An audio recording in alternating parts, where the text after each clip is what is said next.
Episode 11, when spiritual maturity is redefined. Have you ever just had that feeling that you're spiritually behind? You know, like you're not growing fast enough, not committed enough, or just plain not spiritual enough? Well, it's a super common feeling. And today, we're going to dig into why that feeling might not be your fault at all.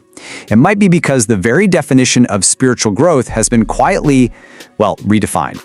It's like being on a spiritual treadmill, isn't it? You pray, you serve, you give, you show up, and just when you feel like you're getting somewhere, that finish line just moves. The more you do, it seems, the more is expected. And it's just this exhausting, endless cycle that can leave you wondering if you'll ever actually measure up. And what's the result of that cycle? A nagging, constant feeling of inadequacy. That voice in your head that says you're not growing fast enough, not committed enough, not spiritual enough. If any of that feels familiar, trust me, you are not alone. And it turns out there's a really specific reason why so many of us feel this way. So where does all this pressure come from? Well, it often boils down to a fundamental problem. We're being asked to measure our spiritual growth with two completely different measuring sticks. You've got the one from Jesus, and then you've got the one from the systems we find ourselves in.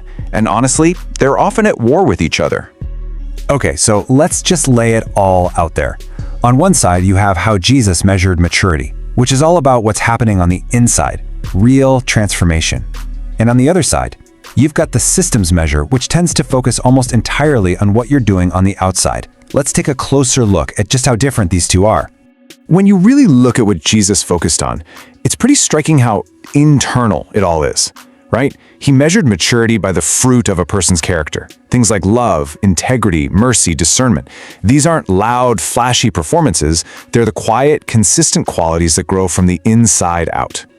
Now, let's contrast that with the systems measure. Suddenly, the focus shifts to stuff you can see and count. How often are you serving? How visible are you at events? Over time, we pick up this unspoken message. Busy equals mature, and visible equals faithful. But, and this is so important, activity is not the same thing as transformation. And this just gets right to the heart of it all. Maturity was never, ever meant to feel like a treadmill. The spiritual life wasn't designed to be this endless performance that just leaves you completely burnt out. So what's the real cost here? What happens when we adopt this performance-based model? Well, the consequences are actually huge, not just for us as individuals, but for the health of the entire community. See, when performance is the main goal, a really unhealthy culture can start to grow.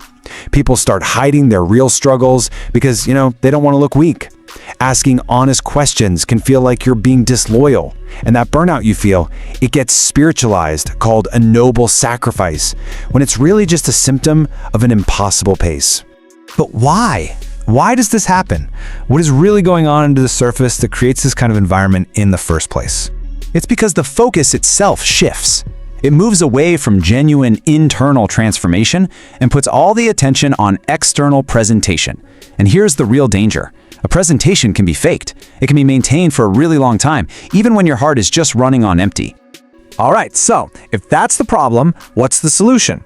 Let's spend some time uncovering what the scriptures say true, authentic spiritual growth actually looks like. The New Testament points to these as the real signs of maturity. Stability in what you believe, discernment between good and evil, a real growth in love, sound judgment. Are you noticing the pattern here? None of these things require a jam-packed schedule or a public platform.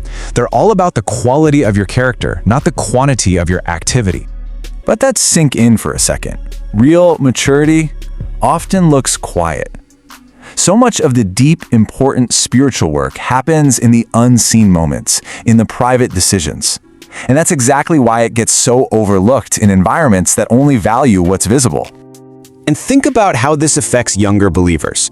They're constantly told to be more vocal, more involved, more expressive to prove they're mature. So while they might be doing the actual hard work of building an authentic faith, thinking deeply, questioning, processing, they're made to feel like they're failing. But that quiet work is the real growth. And this all leads us to something incredibly important. It's time to give yourself permission to step off the treadmill. Permission to just be developing without that constant crushing pressure to perform. So what does that mean you can let go of? It means you are not required to prove your maturity through constant activity or some kind of emotional performance. This isn't a checklist for being a good Christian. You have permission to rest from all that pressure. I want you to really hear this. Let this sink deep into your spirit. This is the new metric. If your faith is growing, even if it feels slow, in truth, in clarity, and in love, you are not failing, you are not behind, you are developing. And that is exactly where you were supposed to be.